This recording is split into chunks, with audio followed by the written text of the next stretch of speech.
I still remember how the light poured into the kitchen that afternoon.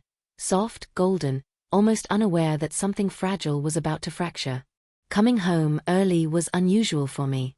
Normally, I would have been across town in a supplier meeting, but it was cancelled at the last minute. I decided to turn it into a surprise. Bring her lunch, sit with her, maybe share a moment we'd been missing. Lately, we'd been out of rhythm. Not arguing, not fighting, just drifting in that quiet, unsettling way where you're still watching the same films, but no longer laughing in sync. I blamed it on the grind of work, on worn-out routines. You tell yourself love matures, grows quieter. You try to believe distance is simply part of the journey. But the hints were there, ones I pushed aside. She began leaving the room for calls. Her texts started arriving on locked screens, accompanied by quick excuses, always work. Her tone brightened for others, yet dimmed for me. I told myself I wasn't the jealous husband, that I was above suspicion. At least, that's what I wanted to believe. So when I slid the key into the lock that day and stepped in quietly, I expected nothing dramatic. Maybe I'd find her humming as she scrolled through emails, or napping on the couch with the dog curled up nearby. Instead, I heard her voice, gentle, tender, intimate. "I love you," she said. The words filled the air like they belonged there, natural and unrehearsed. But they weren't meant for me. I froze in the hallway, takeout bag still in my hands. Thai food her favorite. Silence followed her words, the kind that feels like someone else is listening on the other end. Then came the sound of a chair scraping, footsteps across the kitchen floor. She hadn't noticed me yet. I turned the corner. She was reaching for a glass of water. Startled, she jumped. "Oh," she gasped, clutching the counter. "You scared me." Her phone rested face down on the counter, black screen. "Who were you talking to?" I asked. She blinked too quickly. "What?" "Oh, no one. Just my cousin Trey. We were catching up." Something in the way she said it, her tone, her eyes, the casual use of a name as a shield, didn't sit right. I nodded, staying silent. She rushed on, fumbling. "He just broke up with his girlfriend, so he was venting. You know how he is." I didn't. I'd met Trey twice. Both times, he barely said a word to me. "You said, 'I love you,'" I reminded her. She laughed nervously, tucking her hair behind her ear. "Yeah, I say that to family all the time. It's just how we talk. Not a big deal." Maybe once, I would have accepted that. But not anymore. I set the food on the counter and walked into the living room. She didn't follow. On my phone, I pulled up our shared plans call log. She didn't know I had access to it. I handled the bills, the dull administrative stuff. There it was, the last incoming call, 12:47 p.m., lasting 8 minutes. Not a saved contact. Just a number. I stared at it. Then I pressed call. She stepped into the room as the line began to ring. "What are you doing?" she asked, her voice tight, almost brittle. "1 ring. 2. 3. Then a man's voice answered, deep and calm. "Hello." I said nothing. Just listened. "Babe." He called louder now. "You okay? Thought you just rang me." I kept the phone to my ear, eyes locked on her. The color drained from her face. She opened her mouth, then shut it. "Hello?" the man said again. I ended the call. Silence followed, thick and undeniable. We sat there, breathing in the weight of a truth that no longer needed words. She lowered herself into a chair across from me, eyes wide as though scrambling for a way to twist the story, to craft another lie. But nothing came. I didn't yell. I didn't accuse. I just asked the only thing that mattered. "Tell me the truth." She hesitated, lips parting like the words had to fight their way up from somewhere deep. "It's not what you think." "Of course not. It never is." I stayed quiet. Silence, I'd learned somewhere around year 6 of our marriage, makes liars uncomfortable. It stretches time until the truth either cracks or collapses. She rubbed her arms like she was suddenly cold. "It was a mistake," she said finally. "It's not ongoing." But I remembered the way she said, "I love you." That hadn't sounded like a mistake. That had sounded practiced, familiar, like a line delivered many times before. "Who is he?" I asked. She flinched. "Someone from work." That hardly narrowed it down. But it was enough to know Trey was a lie. I needed a name, not for revenge but for clarity.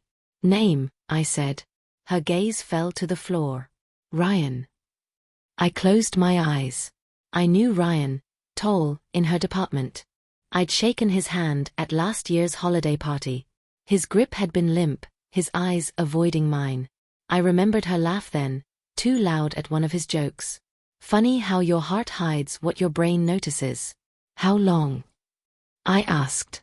Her lips pressed together. 6 months. Longer than I expected. Long enough for him to know my schedule. Long enough for him to know when I wasn't home.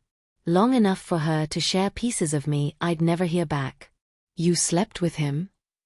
Her head lifted sharply. Don't do that. Don't ask or don't assume." A pause. Then she exhaled like something heavy had slipped from her chest. "Yes." There it was.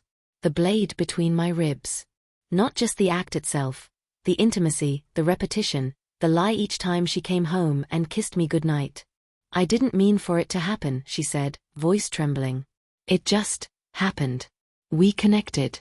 I was lonely." Lonely. That word cut the deepest. Because I hadn't been absent. I wasn't cruel. I was there, present though weary. Yes, exhausted from work, from responsibilities, from trying to build a foundation sturdy enough for both of us. But I was never absent. Yet, in the silence left behind by my effort to provide, someone else slipped in and filled the space. "Why didn't you just tell me?" I asked. She hesitated. "Because I didn't want to hurt you." A dry, bitter laugh escaped me, more cough than laughter. "You didn't want to hurt me, so you let me live in a lie." "I was going to end it," she insisted. "I swear. I just didn't know how." That's the thing about secrets. People don't hide them to protect others. They hide them to shield themselves, from guilt, from consequences, from their own reflection in the mirror. She stood abruptly, pacing the room. "I thought it would fade. I thought it would pass if I just said, 'I love you' to him." She turned sharply, eyes sharp. "I didn't know you were home." The silence that followed pressed in around me. I felt something inside tighten. Not rage, resolve. I rose, brushed past her, and went into the kitchen. I opened the drawer where we kept odds and ends, pens, spare keys, stamps. Buried there was what I wanted, her old phone, the one she'd abandoned 3 months earlier. She'd claimed it had slowed down too much. "Where's the charger for this?" I asked. She froze. "Why?" "Because I want to know everything," I said. "Every message. Every call. I don't want your edited version of the truth." She stepped in front of the drawer. "Don't." That was answer enough. I walked into the living room, grabbed my keys. "Where are you going?" she asked, her voice cracking. "To think," I replied. "And to decide if you get to keep controlling this story." That night, I didn't turn to friends or drown myself in a bar. Instead, I drove to a hotel at the edge of town, the kind with faceless clerks and soft pillows that don't belong to anyone. I sat on the bed with my phone, staring again at the call log. The number. The one she'd claimed was her cousin, Ryan. I dialed. It rang, then shifted to voicemail. I hung up and sent a text instead. "This is her husband. Call me." 10 minutes later, the phone buzzed. Same number. I answered, drew in a breath. "Did she tell you?" A man's voice asked. "Yes." There was a pause, then words I'll never forget. "Look, man. I didn't know she was married at first." Lies, maybe. Or maybe convenient half-truths. But what came next cut deeper.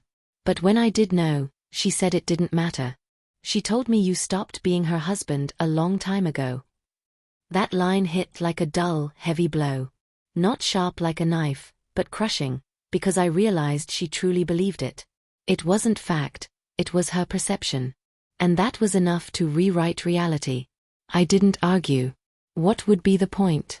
If that was the story she told him, then somewhere along the line, I had disappeared from the version of marriage she lived in.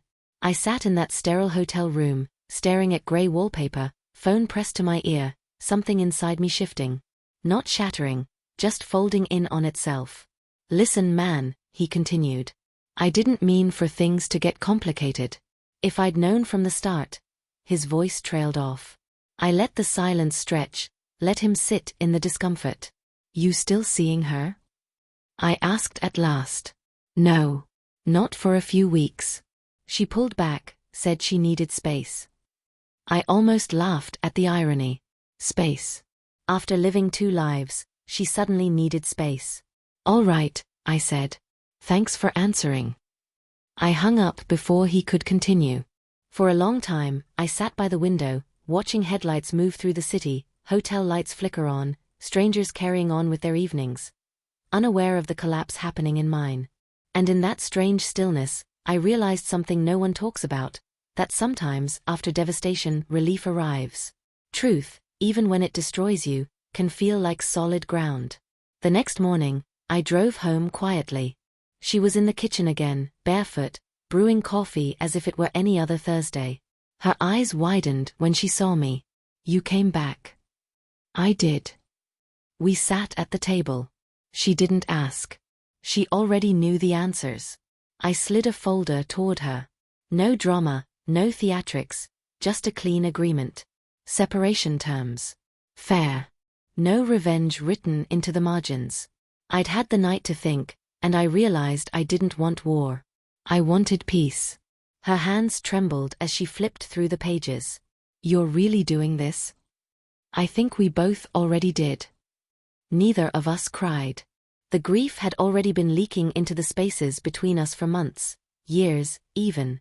It lived in the nights I lay awake wondering why she felt so far away while lying right beside me. You were a good man, she whispered. I still am. She nodded. I stood, gathering my keys. She reached out, not for a hug, but lightly touching my wrist. A gesture that said, I remember who we used to be. I looked down at her hand, then into her eyes. I hope you find what you're looking for, I said. It wasn't bitterness. It was truth. Because I wanted to believe that even those who betray us can become more than their worst decisions. I walked out without slamming the door. No bags, no speech. Just my wallet, my phone, and whatever version of myself remained. It's been months since then. Some nights still ache. You can't spend years building a life with someone and not miss the rituals, the quiet familiarity. But I've learned something. Love isn't always a lifeline. Sometimes it's an anchor. And sometimes to breathe again, you have to let go. I don't hate her. I don't even regret loving her. But I no longer mourn the life we might have had. Because for the first time in a long while, I finally have the one thing I was missing all along: freedom.